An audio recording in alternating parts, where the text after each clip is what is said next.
আল্লাহ তাআলা এখানে বলছেন পরিচয় তো হবে ইন্নানি মিনাল মুসলিমিন। শোনো পৃথিবীবাসী, আমি মুহাম্মদ আরবির উম্মত, আর 23 বছর রাসূলের জিন্দেগি গ্রহণ করে সবার সামনে দাঁড়িয়েও আমি একাই বলতে চাই, গোটা পৃথিবী উল্টে যাক, আমি একমাত্র মুসলমান হিসাবে মৃত্যু পর্যন্ত নিজেকে দাঁড় করায় রাখতে চাই।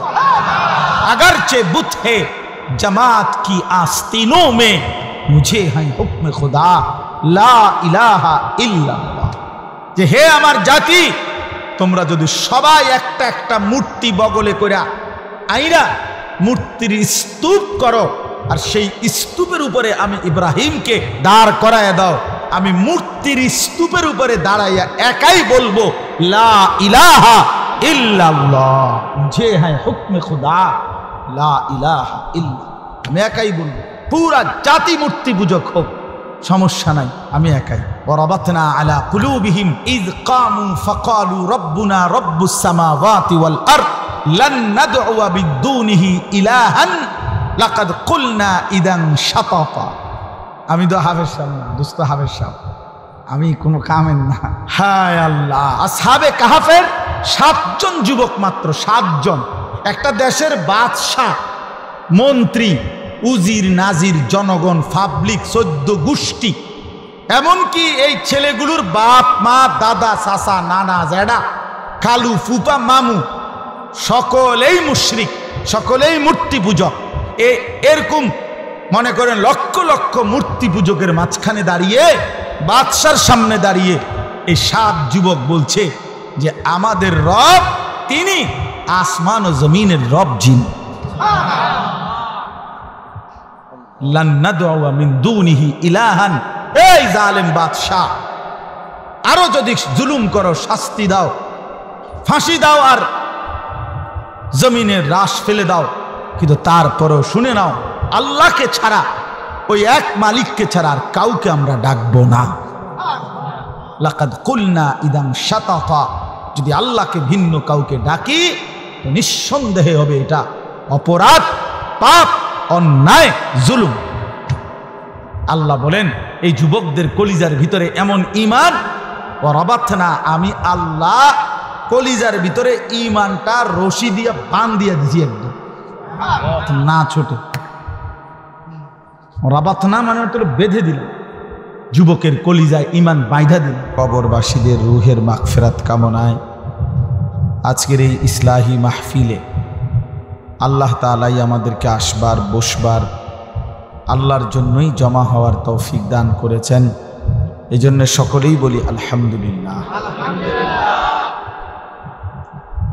মুআজ্জাজ মোহতারাম হাজিরিন, আমার প্রিয় বন্ধু হাফেজ মাওলানা আবু হানিফ এইমাত্র যিনি আপনাদের সামনে অনেক মহব্বতের সাথে কোরআনুল কারীমের তেলাওয়াত করলেন, তো তিনি কোরআনুল কারীমের তেলাওয়াত করার সময় এখন প্রথম যে আয়াতটা পড়ছিলেন, আমি সেই আয়াতটাই পড়ছি। কোরআনুল কারীমের 24 নম্বর পারা, 41 নম্বর সূরা। সূরাটার নাম হামিম সাজদা। এই সূরার 33 নম্বর আয়াত। এই একটি আয়াত আপনাদের সামনেই মাত্র তেলাওয়াত করলাম। ইনশাআল্লাহ এই আয়াতটাকে সামনে রেখে অল্প কিছু কথাই আমি আরজ করতে চাই। আল্লাহ তাআলা আমাদেরকে তৌফিক দান করেন। 24 নম্বর পারা, 41 নম্বর সূরা হামিম আস-সাজদা। এই সূরার 33 নম্বর আয়াত।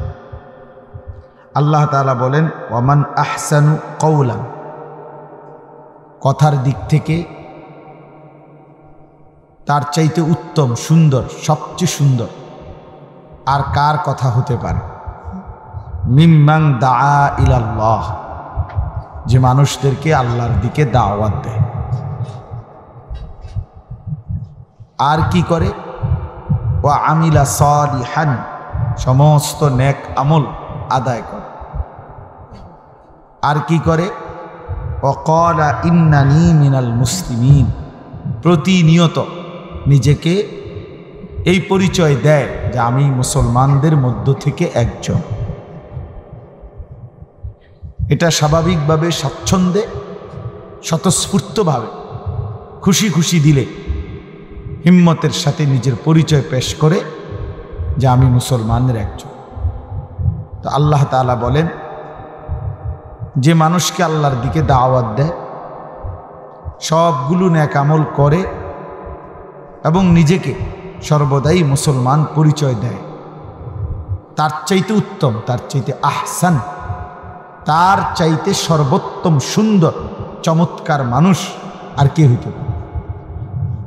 এই হলো আয়াতের তর্জমা, যেটা আমরা পড়লাম। নবী সাল্লাল্লাহু আলাইহি ওয়াসাল্লামের যে হাদিসটা আমরা পড়লাম, এই হাদিসের তর্জমা এবার শুনেন। নবী সাল্লাল্লাহু আলাইহি ওয়াসাল্লাম বলেন, মান দাআ ইলা হুদান, যে কাউকে হেদায়েতের দিকে, কল্যাণের দিকে, আখিরাতের দিকে দাওয়াত দেয়, কানা লাহু মিনাল আজরি মিসলু উজুরে মান তাবিআহু, তার সেই ডাকে যতজন সাড়া দেয়, অনুসরণ করে, গ্রহণ করে, তো তাদের সমস্ত নেক আমলের বিনিময়ে যে নেকিগুলো হয়, নবী সাল্লাল্লাহু আলাইহি ওয়াসাল্লাম বলেন, আহ্বানকারীকে আল্লাহ তাআলা হুবহু সমান সমান সেই সবগুলো নেকি দান করে। মিসলু মানে একদম সমান সমান, 50-50, বরং সমান সমান। ওরে যদি 100 দেয়, এরও 100, ওরে 60 দিলে এরও 60, সমান সমান। লা ইয়ানকুসু যালিকা মিন উজুরিহিম শাইআ, যে ব্যক্তি আমল করবে তার নেকির থেকে এক বিন্দুও কমানো হয় না, তার নেকি আল্লাহ তাকেই পূর্ণ দেয়। আল্লাহ নিজের ভান্ডার থেকে ওই দাওয়াত যিনি দিচ্ছেন, ডাকছেন, ফিরাবার চেষ্টা করছেন, তাকে সমপরিমাণ নেকি দান করে। ওমান দাআ ইলা দালালাতিন, যে কাউকে যে কোনো রকমের গুনাহ, নাফরমানি, পথভ্রষ্টতা, আল্লাহর অবাধ্যতা এর দিকে দাওয়াত দেয়, ডাকে, কানা আলাইহি মিনাল ইসমি মিসলু আসামি মান তাবিআহু, তার সেই বন্ধ ডাক, গুনাহের ডাকে, আল্লাহর নাফরমানির ডাকে যতজন সাড়া দিল, নবী সাল্লাল্লাহু আলাইহি ওয়াসাল্লাম বলেন, সকলের সমপরিমাণ গুনাহ এই আহ্বানকারী, এই দাওয়াত যিনি দিল, গুনার ইন্তজাম করলো, ডাকলো, তার আমল নামায় দেয়া হবে। লা ইয়ানকুসু যালিকা মিন আসামিহিম শাইআ, ওই যারা পাপটা করছে তাদের গুনাহ থেকে এক বিন্দুও কমানো হবে না। নাউযুবিল্লাহ।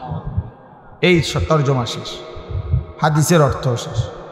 মোটামুটি তরজমা থেকেই আপনি অনেক কথা বুঝে ফেলছেন। বুঝছেন না? কি বলেন? যে কেউ যদি কাউকে কল্যাণের দিকে, নেকের দিকে, আল্লাহর ইবাদতের দিকে, বন্দিগির দিকে, আখিরাতের দিকে, নিজের কর্তব্য করণীয়র দিকে ডাকে, দাওয়াত দেয়, আল্লাহ তাআলা তার ডাকে যদি কেউ সাড়া দেয়, একজন হোক আর 1000 জন হোক কিংবা লাখো জন হোক, তো সকলের সমপরিমাণ নেকি আল্লাহ তাআলা এই ব্যক্তিকে দান করে। ঠিক হুবহু গুনার দিকে, নাচ গান, গান বাদ্য, অশ্লীলতা, বেহায়াপনা, নাটক, সিনেমা, অসভ্যতা, নোংরামি, যুবক হোক, বৃদ্ধ হোক, নারী হোক, পুরুষ হোক, যে যাকে গুনার দিকে ডাকলো, তার ডাকে যতজন সাড়া দিল, একজন নারী নাচবে, তো সেজন্য সবাইকে ডাকলো যে আমার নাচ দেখতে আসেন। তো যত পুরুষ আসলো, তাদের সকলের যে পরিমাণ গুনাহ হলো, ওই অসভ্যা, ওই নোংরা নারী, বেহায়া, তার আমল নামার মধ্যেও এই সমস্ত নাফরমান যেগুলো দেখলো, তাদের সমপরিমাণ গুনাহ। এরকম সব কিছু, এরকম সব। তো এই হলো হাদিসের তর্জমা। এইবার আমরা অল্প কয়েকটা কথা এটার ব্যাখ্যায় শুনি, তাইলে আমার কথা শেষ।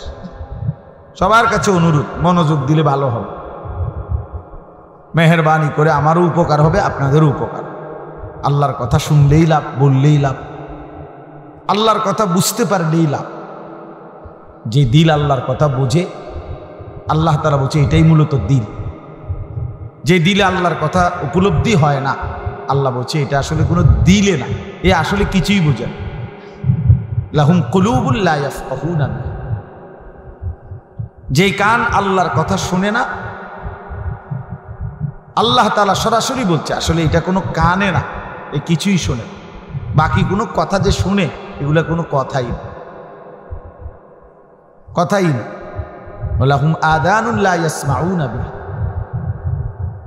আর যেই চোখ আল্লাহর ইবাদত, আল্লাহর বন্দিগি, আল্লাহর হুকুম, আল্লাহর কুদরত এটা দেখে না, যেই চোখে, তা আল্লাহ তাআলা বলেন সেই চোখ যেন কিছুই দেখে, সেই চোখ কিছুই দেখেন। ওই যে বাকি যে দুনিয়া দেখে মনে হয় যেন অন্ধ অন্ধ। ওই এখন আমার কাছে ছোট বাচ্চা, একেবারে ছোট কোলের বাচ্চা নিয়ে আসছে, যে কি সুন্দর ফুটফুটে বাচ্চা, যে কোনো মানুষ দেখলে মায়া লাগে, তো বাচ্চাটা নাকি চোখে দেখে না। এই যে এখন আমারে বললো ফু দিতে, কি পরিমাণ কলিজাটা মুসরা দিল যে হায়, আমি আজ 43 বছর ধরে দেখি মাসুম বাচ্চা, সে ছোট্ট এই মানুষ, সে মালিকের এই পৃথিবী দেখে না। তো এই জন্য বললাম, আল্লাহ তাআলা বলেন যে দিল আল্লাহকে বোঝে না সেটা মনো দিল না। যে কান আল্লাহর কথা শোনে না সে কোনো কানে না। যে চোখ আল্লাহর কুদরত দেখে না সেটা মূলত চোখই। তো এ কি তাইলে? আমরা দেখি সে শোনে, আমরা দেখি তো সে কত কিছু দেখে, আমরা কত কিছু বুঝে। আল্লাহ বলেন এই যা বুঝতেছে, শুনতেছে, দেখতেছে আল্লাহরে বাদ দিয়া, আখেরাতকে বাদ দিয়া, তো এইটা একটা জানোয়ারে দেখতেছে।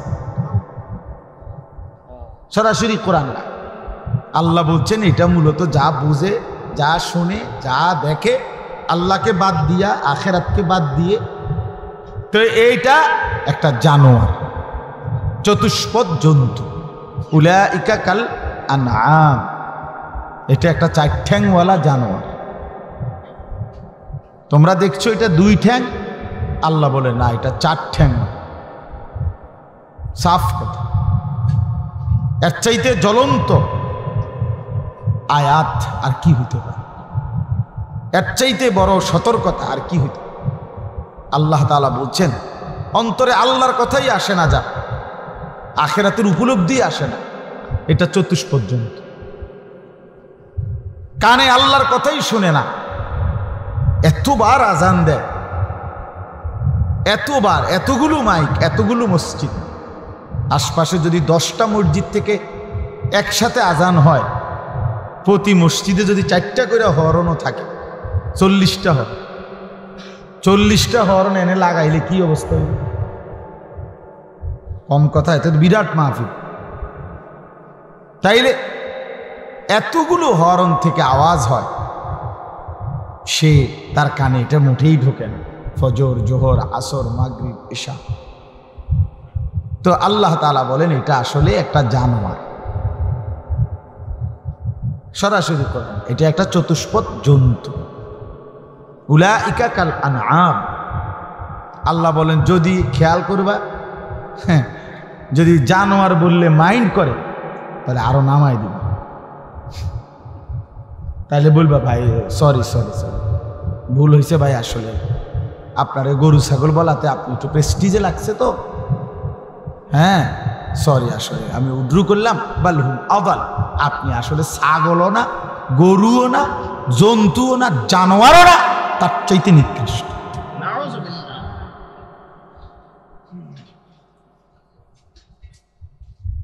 তার চাইতে নিকৃষ্ট।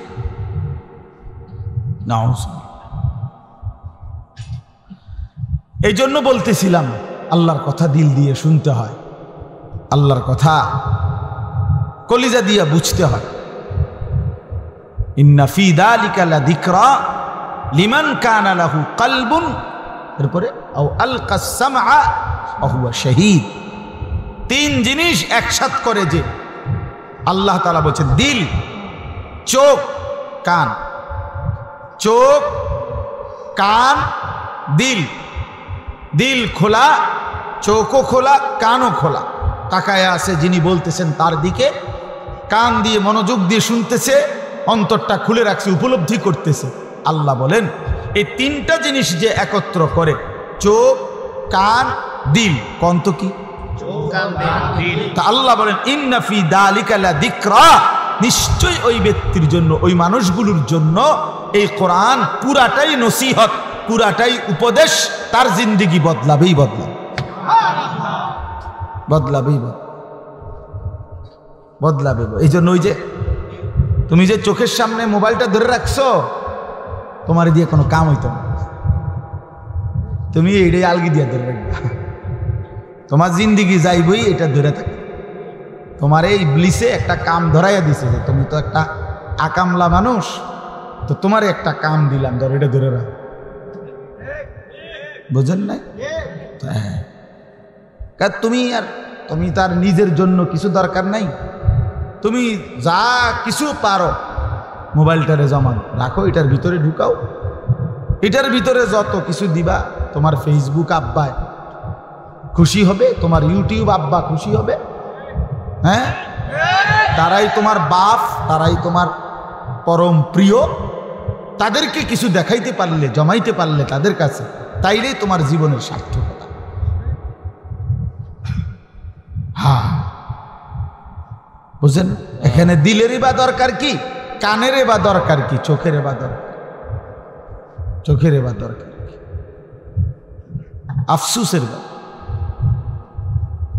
এই জন্য ভাইয়া আল্লাহর কথা চোখ দিয়ে শুনতে হয়, মানে তাকাইয়া, কান দিয়ে শুনতে হয়, মানে কান খাড়া করে, দিল খোলা রেখে গ্রহণ করার মানসিকতা থাকতে,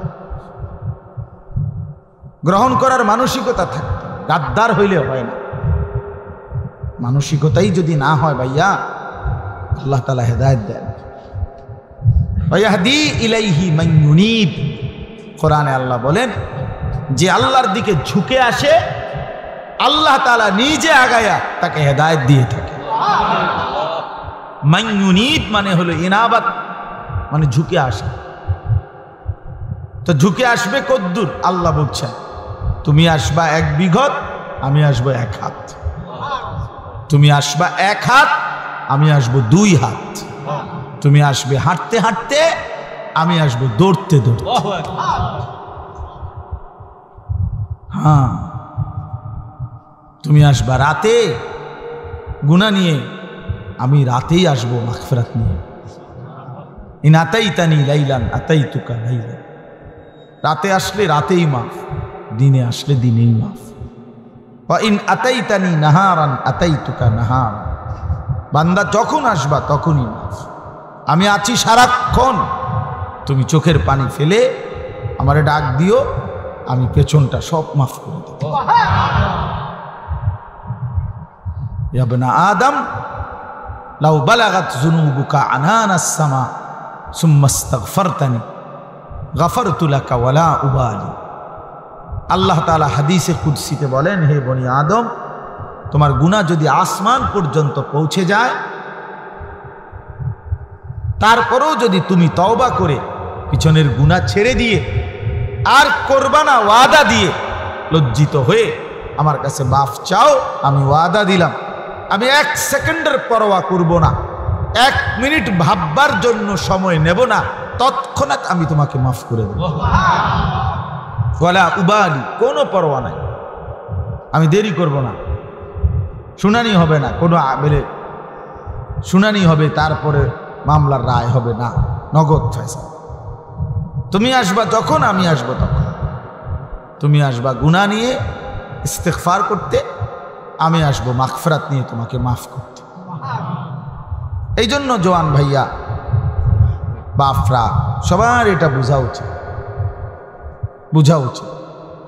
জিন্দিগি শুধুই শুধুই কাটবে, রাতের কোনো স্টেশন নাই, দিনের কোনো স্টেশন নাই, কোনো পূব নাই, পশ্চিম নাই, উত্তর নাই, দক্ষিণ নাই।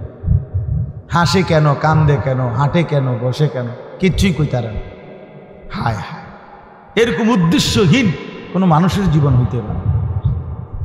মানুষ এত ফালতু হওয়ার কথা না, এত ফালতু হওয়া। বসে তো চা দোকানে বসেই আছে, উঠার কোনো নাম নেই। কোন সময় উঠবেন কাকা?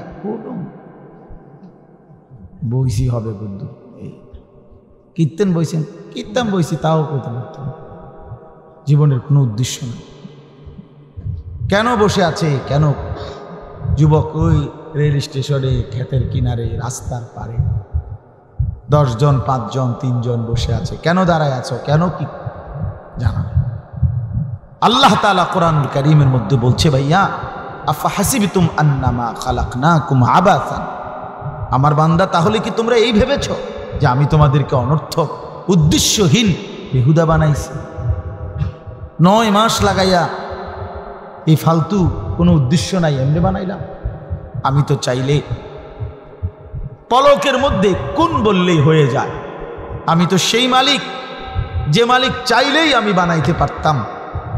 তো তোমাকেও তো আমি কোন বললেই হইতা, কিন্তু আমি এভাবে না বানাইয়া আমার কুদরতি হাতে, নিজের হাতে আমি 9টা মাস, 1 দিন 2 দিন না, 9 মাস অন্ধকারের ভেতরে গোটা পৃথিবীকে না জানিয়ে, কোনো সাড়া শব্দ ছাড়া, 1 বিন্দু আওয়াজ ছাড়া আমি অন্ধকারের কালো চাদর দিয়ে ঢেকে মায়ের অন্ধকার রেহেমের ভিতরে 9 মাস লাগায়া বড় যত্ন করে বানাইছি বান্দা।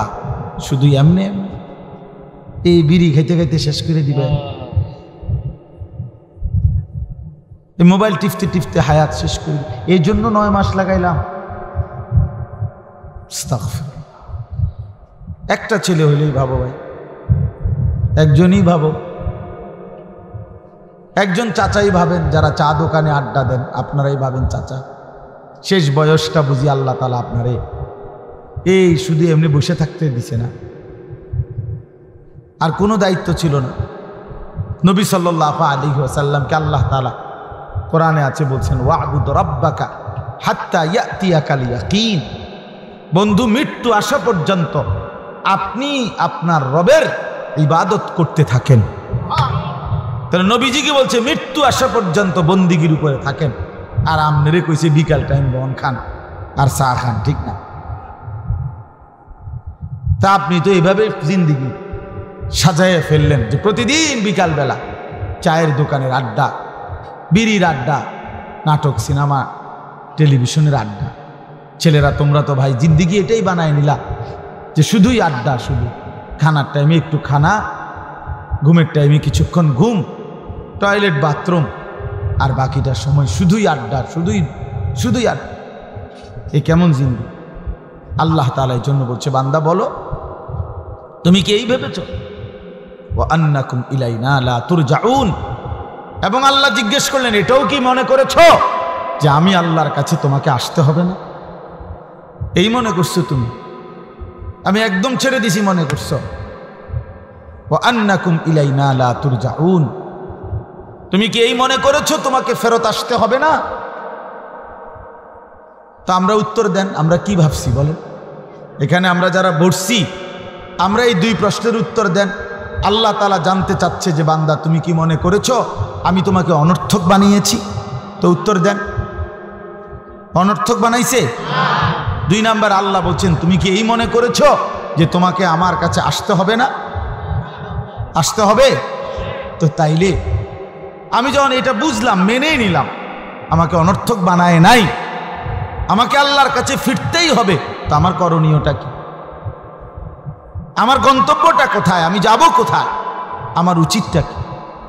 এতটুকু কমন সেন্স, এতটুকু ভাবনা যদি কারো না থাকে দোস্ত, তার জীবনে আছেটা কি? তাইলে আমারে বলে, সে মানুষ হলো কেন? সে মানুষ হলো কেন?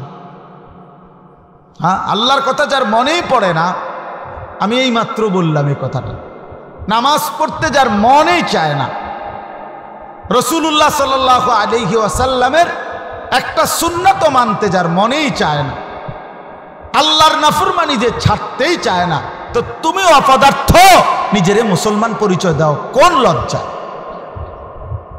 আরে ফালতু তুমি নিজেরে মুসলমান বলো কেন? তাই তোমার তো এটা পছন্দই না। তা এরপরও এটা ধরে রাখতেছো কেন এই পরিচয়টা? বলো ভাইয়া, বলো বাবা। আপনি তো বিড়িখানাই ছাড়তে পারেন না, তো আপনি নিজের এই পরিচয় আখিরি নবী সাল্লাল্লাহু আলাইহি সাল্লামের উম্মত, তো এটা আপনি কি পরিচয় দিচ্ছেন? তিনি কিংবা তার কোনো অনুসারী এই দুর্গন্ধের সাথে কোনো সম্পর্ক ছিল কি? কথা বলেন না কেন? তো তা আপনার যে সম্পর্ক, তিনি মৃত্যু পর্যন্ত পবিত্র ছিলেন, তিনি মৃত্যু পর্যন্ত পবিত্র ছিলেন। প্রিয় নবী সাল্লাল্লাহু আলাইহি ওয়াসাল্লাম যখন হাঁটতেন তো পুরা রাস্তাটা মেশক আম্বরের ঘ্রাণ হয়ে যাইত। সাহাবায়ে কেরাম অপেক্ষা করতেন দেহ মুবারকের ঘাম শিশিয়ার বোতলের মধ্যে রাখার জন্যে, মেশকের ঘ্রাণ হিসাবে ব্যবহারের জন্যে। যিনি এত সুন্দর, এত পবিত্র, যিনি এতটা সুঘ্রাণওয়ালা, তার সামনে এই দুর্গন্ধময় মুখে কেমনে দাঁড়াবেন?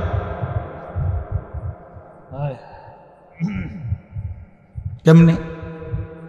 ছেলেরা বলো ভাই, এই নাফাক শরীর পেশাব করে পানি না, ঠিক মতো টয়লেট পেপার ব্যবহার করো না, পেশাব পায়খানা করে পবিত্র হয় যেভাবে শরীয়ত সম্মতভাবে, তার কোনো ধার ধারণাই। ফরজ গোসল, গোসল ফরজ হইলে, বীর্যপাত হইলে শরীয়তে যেভাবে গোসল করতে কইছে, নবী সাল্লাল্লাহু আলাইহি সাল্লাম যেভাবে গোসল করতে বলছে, ফরজ গোসল যেভাবে, সেটার কোনো পাত্তাই নাই। সাবান ডইলা লাইলা, পানি ছেড়ে দিলা, পানি ঢাইলা লাইলা, তোমার কাছে তো মনে হয়েছে শরীর পরিচ্ছন্ন তো হয়েছে, ঠিক আছে, কিন্তু পবিত্র তো হয় না। পবিত্রতার পরিচ্ছন্নতা তো এক কথা না দোস্ত। পবিত্রতা হয় শরীয়ত সম্মতভাবে, পরিচ্ছন্ন হয় যে কোনোভাবে। পরিচ্ছন্ন তো হতেই পারে, কিন্তু পবিত্রতা তো ভিন্ন জিনিস। ইন্নাল্লাহা তাইয়্যিব লা ইয়াকবালু ইল্লা তাইয়্যিবান। নবী সাল্লাল্লাহু আলাইহি সাল্লাম বলেন, আল্লাহ তাআলা পবিত্র, পবিত্র ছাড়া তিনি কোনো কিছু, কাউকে, কোনো কিছুকেই গ্রহণ করেন না। হাদিসে নবী সাল্লাল্লাহু আলাইহি সাল্লাম বলেন, লা তুকবালু সালাতুন বিগাইরি তুহুর। পবিত্রতা অর্জন ব্যতীত কোন নামাজ কবুল হবে না। নবীজি সাল্লাল্লাহু আলাইহি সাল্লাম বলেন, আত-তুহুরু শাতরুল ঈমান। পবিত্রতা ঈমানের অর্ধাংশ। নবী সাল্লাল্লাহু আলাইহি ওয়াসাল্লাম বলেন, মিফতাহুস সালাতিত তুহুর। পবিত্রতা নামাজের চাবি। এত হাদিস শুনলেন, এত হাদিস শুনলেন। এই জন্য দয়া করে আমার বাপ আল্লাহর কথা শুনেন এই দিল নিয়ে, যে আসলে আমি করছি কি, আমার উচিত কি, আমার পরিচয়টা কি, আমার করণীয়টা কি, আমার জিন্দিগিটা কি, আমার কে পাঠাইলেন, কেন পাঠাইলেন, তিনি আমার কাছে কি চাচ্ছেন। এতটুকু বিবেক যদি আমরা না খাটাই, আমাদের মুসিবত দিন দিন বাড়বে, বাড়তেছে, দিন দিন আরো বাড়বে। আমাদের উপরে পেরেশানি বাড়বে, পেরেশানি বাড়বে। এই জন্য মেহেরবানি করে অনেক যুবক ভাই, আলহামদুলিল্লাহ, অনেক বাবা চাচারাও বসছেন, অনেক মহব্বত করে আপনারা বসছেন। আপনাদের কাছে আমার অনুরোধ রইল, ভাইয়া, বাবা, নিজের উপরে রহম করেন। এটা আমি সব সময় বলি, নিজের উপরে দয়া করেন। আল্লাহর ওয়াস্তে এই পৃথিবীর যদি কোনো উপকার নাও করতে পারেন, কমপক্ষে নিজেরে বরবাদ করেন। নিজের উপরে দয়াটা তো করেন।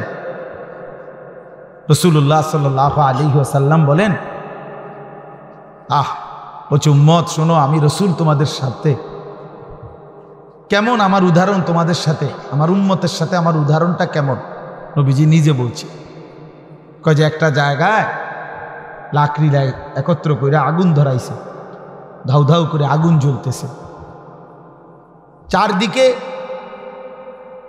পাখি, আরে ওগুলারে কি কয়, সাদা সাদা, এই যে উড়ে উড়ে আসে যে আগুনে পড়ে, উলু উলু, সাদা সাদা যে পোক, এগুলো খুব খুশিতে, আনন্দে, মানে ফুর্তির মতো করে উড়ে উড়ে আসে কি করে, আগুনে। আল্লাহ নবী সাল্লাল্লাহু আলাইহি সাল্লাম বলেন, এই আগুনের একটা গর্ত বানাইছে, একটা গর্তের মধ্যে আগুন লাগাইছে, আর অনেকগুলো মানুষ চারদিকে গোল হইয়া, এই আগুনের চারদিকে গোল হইয়া ইচ্ছা করে, স্বেচ্ছায়, খুশি খুশিতে এই আগুনে ঝাঁপ দিতে চাইতেছে। রাসূল সাল্লাল্লাহু আলাইহি সাল্লাম বলেন, খোদার কসম উম্মত, আমি মুহাম্মদ সেই নবী, আমি চাচ্ছি সেই আগুনের পার থেকে তোমাদের কোমরে জড়াইয়া ধইরা ধইরা তোমাদের একজন একজন করে বাঁচাইতে। আমি এই পরিমাণ ফিকির নিয়ে আসছি। আমি এই জন্য আসছি আমার উম্মতের এক এক সদস্য জাহান্নাম থেকে বেঁচে যাবে, জাহান্নাম থেকে বেঁচে যাবে, একজন একজন সকলকেই জাহান্নাম থেকে বাঁচাইতে চাইছেন তিনি, সকলকে। এই জন্য বাপ, এটা জরুরি বিষয়, এটা বুঝা দরকার। ছেলেরা তোমরা বুঝতেছ না, বাবারাও বুঝতেছেন না। নিজের কর্তব্য, নিজের গন্তব্য, নিজের করণীয়, নিজের পরিচয় কি। ছেলে বিদেশ, এটা তো আপনার কোনো পরিচয় না। মেয়ে বিয়ে দিচ্ছেন, এটা তো আপনার কোনো টাইটেল হইতে পারে না। আপনি বাড়ির বিল্ডিং করছেন, এটা তো বিশ্বাস করেন, এটা তো মানুষের কাছে কনের কিচ্ছু নেই। তো মানুষ কি মাটির তলে থাকেনি? তো তার এটি কিতা করলেন আপনি? আপনি বাইক ঘর করছেন, তো কি আপনি ঘর করতেন নাকি বাইক গাছ দিয়ে লাগাবেন? তো এইটা একেবারে মানুষের বলার কি আছে? এটা বাড়ির বিল্ডিং করছি, তো করছেন কি? আর মানুষ কি বই বই সিরা চালাইছে নাকি? হ্যাঁ বলেন না, এটা সহজ কথা না। এটা আমি মেয়ে বিয়ে দিছি, তো মানুষ মেয়ে বিয়ে দিছে না। আমার ফুট বিদেশ, তো বিদেশ এলে কিছে? আপনার ফুট বিদেশ এলে আপনার ফুটে ইটালি থাকে, তো কিছে? ইটালিটা মনে করেন আপনার বাইক, তো কি এতে কি? ইটালি আপনাকে বাড়িটারে ইটালি মনে করেন, তো লাভ কি এতে? আপনি আর কোনোদিন মরতেন না নাকি? যার ছেলে বিদেশ তার তো মৃত্যু নাই। তো কি এটা? কিন্তু তো কি বলবেন? এটি কি কথা? এগুলো কোনো পরিচয় হইল? এগুলো বলার কিছু? এ তো কোনো পরিচয়ই না। আল্লাহ তাআলা এখানে বলছেন পরিচয় তো হবে, ইন্নানি মিনাল মুসলিমিন। শোনো পৃথিবীবাসী, আমি মুহাম্মদ আরবির উম্মত, আর 23 বছর রাসূলের জিন্দেগি গ্রহণ করে সবার সামনে দাঁড়িয়েও আমি একাই বলতে চাই, গোটা পৃথিবী উল্টে যাক, আমি একমাত্র মুসলমান হিসাবে মৃত্যু পর্যন্ত নিজেকে দাঁড় করায় রাখতে চাই। अगरचे बुत है जमात की आस्तीनों में, मुझे है हुक्म खुदा ला इलाहा इल्लल्लाह। এটা বুঝছেন না কি কইছে? অর্থ হলো ইব্রাহিম আলাইহিস সালাম বলছে যে, হে আমার জাতি, তোমরা যদি সবাই একটা একটা মূর্তি বগলে কইরা আইরা মূর্তির স্তূপ করো, আর সেই স্তূপের উপরে আমি ইব্রাহিমকে দাঁড় করায় দাও, আমি মূর্তির স্তূপের উপরে দাঁড়াইয়া একাই বলবো লা ইলাহা ইল্লাল্লাহ, মুঝে হ্যায় হুকমে খুদা লা ইলাহা ইল্লাল্লাহ। আমি একাই বলবো, পুরা জাতি মূর্তি পূজক হোক, সমস্যা নাই, আমি একাই। ওয়ারাবাতনা আলা কুলুবিহিম ইয কামু ফাকালু রব্বুনা রব্বুস সামাওয়াতি ওয়াল আরদ লান নাদউ বিদুনিহি ইলাহান লাকাদ কুলনা ইদান শাতাতা। আমি তো হাফেজ সাহেব না, দোস্ত হাফেজ সাহেব, আমি কোনো কামের না। হায় আল্লাহ! আসহাবে কাহাফের 7 জন যুবক, মাত্র 7 জন। একটা দেশের বাদশাহ, মন্ত্রী, উজির, নাজির, জনগণ, পাবলিক, 14 গোষ্ঠী, এমনকি এই ছেলেগুলোর বাপ মা, দাদা, চাচা, নানা, জেডা, খালু, ফুপা, মামু, সকলেই মুশরিক, সকলেই মূর্তি পূজক। এরকম মনে করেন লক্ষ লক্ষ মূর্তি পূজকের মাঝখানে দাঁড়িয়ে, বাদশার সামনে দাঁড়িয়ে এই 7 যুবক বলছে যে আমাদের রব তিনি আসমান ও জমিনের রব, যিনি লান নাদউ মিন দুনিহি ইলাহান। এই জালেম বাদশা, আরো যদি জুলুম করো শাস্তি দাও, ফাঁসি দাও, আর জমিনের রাশ ফেলে দাও, কিন্তু তারপরও শুনে নাও, আল্লাহকে ছাড়া, ওই এক মালিককে ছাড়া আর কাউকে আমরা ডাকবো না। লাকাদ কুলনা ইদান শাতাতা। যদি আল্লাহকে ভিন্ন কাউকে ডাকি তো নিঃসন্দেহে হবে এটা অপরাধ, পাপ, অন্যায়, জুলুম। আল্লাহ বলেন এই যুবকদের কলিজার ভিতরে এমন ঈমান ও রাবাতনা, আমি আল্লাহ কলিজার ভিতরে ঈমানটা রশি দিয়ে বান দিয়ে দিছি একদম না ছোটে। রাবাতনা মানে হলো বেঁধে দিল, যুবকের কলিজায় ঈমান বাইধা দিল। আমার মনে আছে ছোটবেলা একবার আমার বড় বোনের বাচ্চা হইছে, তো বাচ্চা হইছে আর আমার নানার বাড়ির থেকে আমার মা আমরা দেশে কয়েক এরকম পুরা কয়েকগুলো গোল গোল চাউলের ইয়া দিয়ে বানায়, যে বাচ্চা হইলে মেয়ের বাড়ি পাঠায়, আপনাদের দেশে আছে এগুলো, ডেকচির মধ্যে কইরা এরকম গোল গোল। আপনার সরাসরি ইব্রাহিম এবং ইসমাইল আলাইহিস সালাম এই দুই নবীর বংশধর।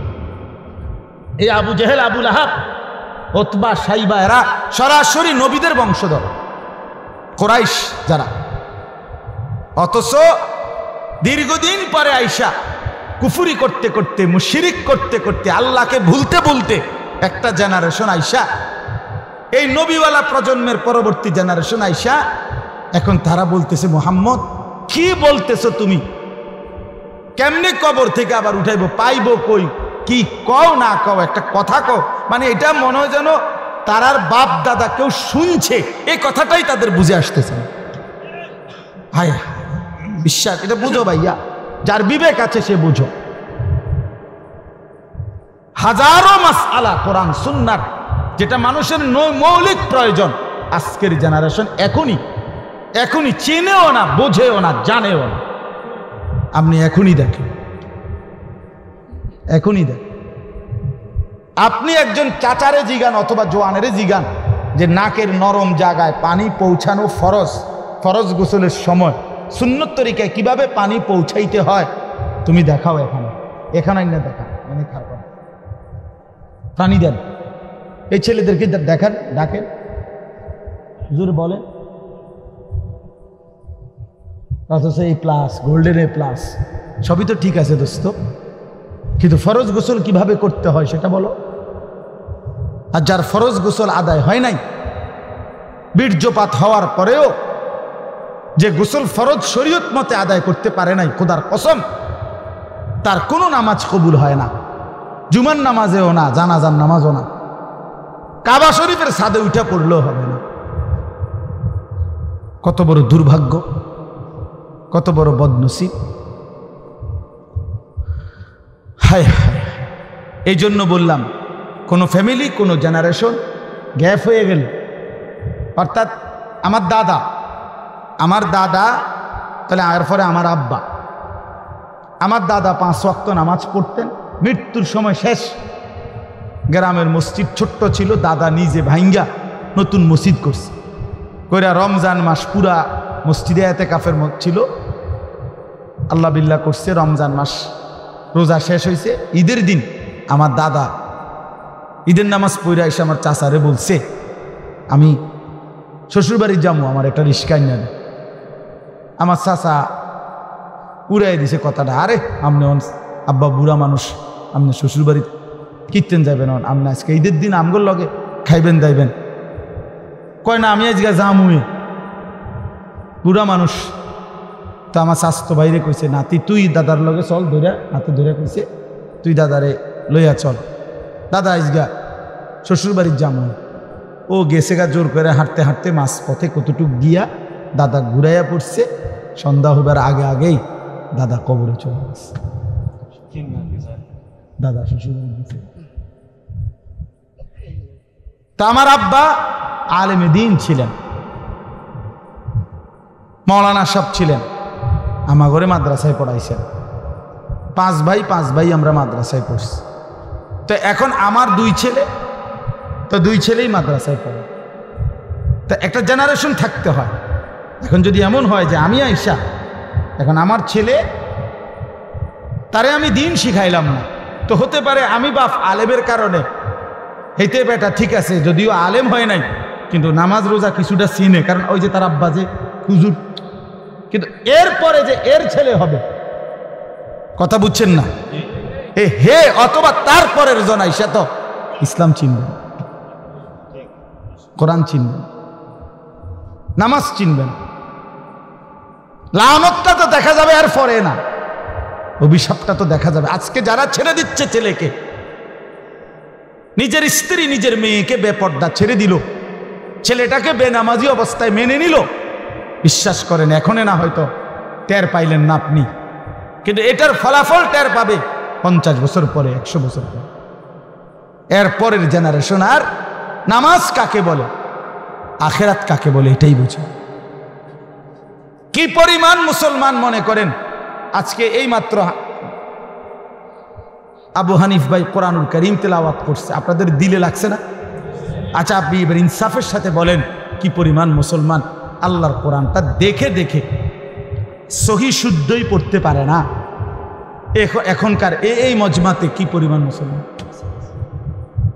বেশি হবে, বেশি হবে, এখানে পড়তে পারে না শুদ্ধ। আমারও এই মাদ্রাসার নুরানির বাচ্চা যারা, তারা ইন্টারভিউ নেবে, আমরা বাদ, আমরা গুড়া ফোলাফান যেগুলো, এরাই ইন্টারভিউ নিবে।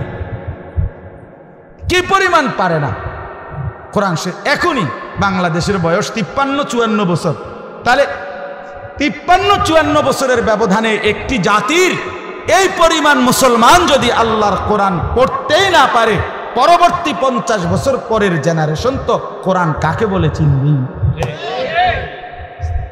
হাজারো লক্ষ মসজিদে বাংলাদেশে আপনি ঘুরে ঘুরে দেখেন, লক্ষ লক্ষ মসজিদে, হাজার হাজার মসজিদে যেদিন থেকে এই কোরআন শরীফটা ওই তাকে থুইছে, সেদিনের পর থেকে গত 10 বছরে 5 বছরে কেউ কোনোদিন ছুঁয়েও দেখে নাই, ধরেও নাই।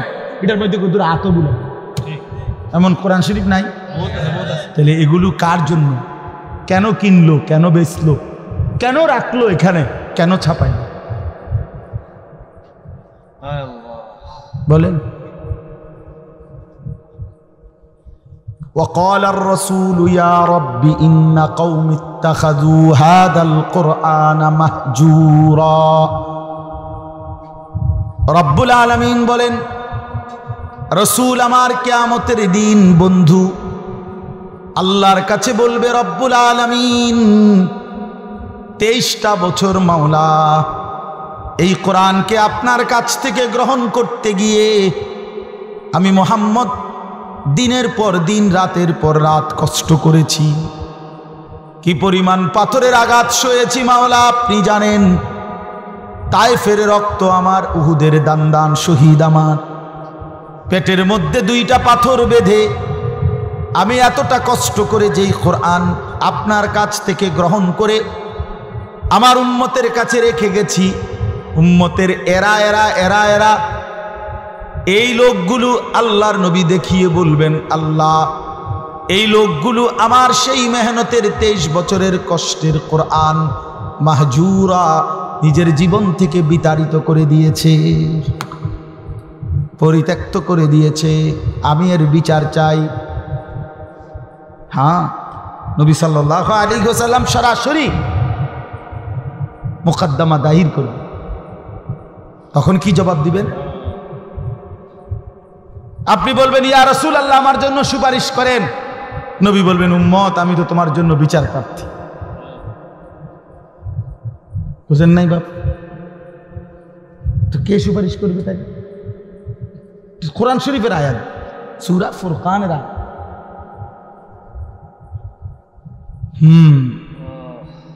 এজন্য দয়া করে নিজের উপরে দয়া করেন, নিজের উপরে মেহেরবানি করেন, রহম করেন নিজের উপরে।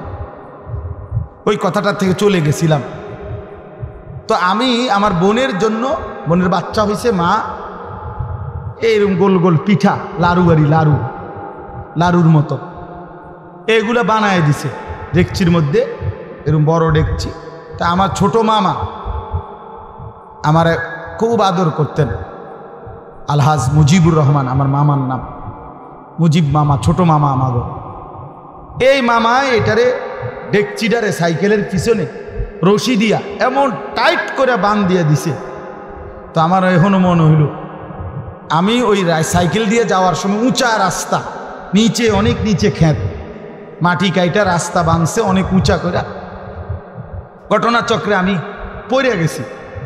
পইরা যাওয়ানোর পরে এই সাইকেল সহ গৈরেতে গৈরেতে একদম নিচে। সাইকেলও পড়ছে, আমিও পড়ছি। তো পয়রা ব্যথাও পাইছি।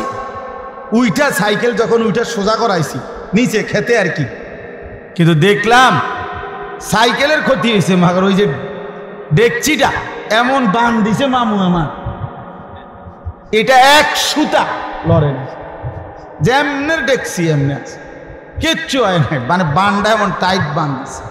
এই কথাটা আসলে ওই বলতেছিলাম আর কি। আল্লাহ বলছেন ওয়ারাবাতনা আলা কুলুবিহিম, আমি যুবকের কলিজার ভিতরে ঈমানকে এভাবে শক্ত করে বেঁধে দিলাম যে গোটা জাতি বেঈমান, কিন্তু মোমেন ঈমান যুবকের এক ডাক যে সারা পৃথিবী উল্টে যাক, আমি আল্লাহকেই ডাক। এর নাম নওজোয়ান। বেটা এমন হইলে যুবক বলে বেটা, মোবাইল টিপলে বেটা আরে ফালতু বলে বেটা, তুই বেটা কামের না আকামলা বেটা, তুই সারাদিন বেড়ির লেগে চাইয়া তাই বেওকুফ কোথাকার, কারাইয়া মতে বইয়া মতে, আটতে আটতে মতে, কি করে না করে। এটা কোনো জিন্দিগি হইল বেটা? এটা কোনো জীবন হইল বেটা? আস্তাগফিরুল্লাহ, আস্তাগফিরুল্লাহ। হযরত হাসান বসরি রাহমাতুল্লাহ বলছেন, ইয়া মা'শারাশ শাবাব, হে যুবক সমাজ, আলাইকুম বিল আখিরাহ, তোমরা মজবুতির সাথে আখিরাত তালাশ করো। তিনি বলেন, কাসীরান রাআইনা মান তালাবাল আখিরাহ ফাআদরাকাহা মা'আদ দুনিয়া। উনি বলেন, কসম শুনো হে যুবক, আমি অসংখ্য যুবককে দেখেছি যারা যৌবনকালে আখিরাত তালাশ করছে, আল্লাহ তাদেরকে দুনিয়াও মিলায়া দিছে। আখিরাত তো পাইছেই, দুনিয়াও পাইছে। ওয়া মা রাআইনা আহাদান মান তালাবাদ দুনিয়া ফাআদরাকাহা মা'আল আখিরাহ, কিন্তু আমি এমন একজনকেও দেখি নাই যে শুধু দুনিয়া চাইছে কিন্তু আখিরাত তো সাথে পাইছে, এমন একজনও হয় নাই। আর দুনিয়াও আল্লাহ তাআলার ফয়সালার ব্যতিক্রম, সে কিছুই পায় না। চাইছে তো দুনিয়া অনেক কিছু, কিন্তু আল্লাহ যে দুনিয়া যা চায় তা দেয়। কথা বলেন না কেন? আমরা প্রত্যেকেই দুনিয়া যে যা চাই, আমাদের যখন যা মন চায় দুনিয়া তাই আল্লাহ দেয় নাকি? তাইলে এটা তো জান্নাত। যখন যা মন চায় তা দিবে যেই জায়গায়, সেই জায়গার নাম কি? তো এখানে এটা হবে। তো তাইলে আমার আপনার কত পরিমাণ প্রত্যাশা, পরিকল্পনা, চাওয়া পূরণ হয় নাই, এটাই বেশি পূরণ হই না চাইতে জীবনে।